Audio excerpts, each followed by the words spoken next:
অদ্রিজা একটু দাঁড়িয়ে যাবে।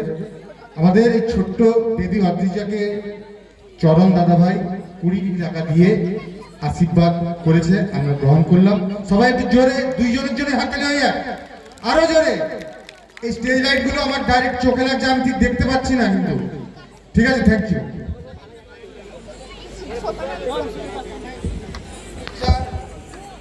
এরপরে চলে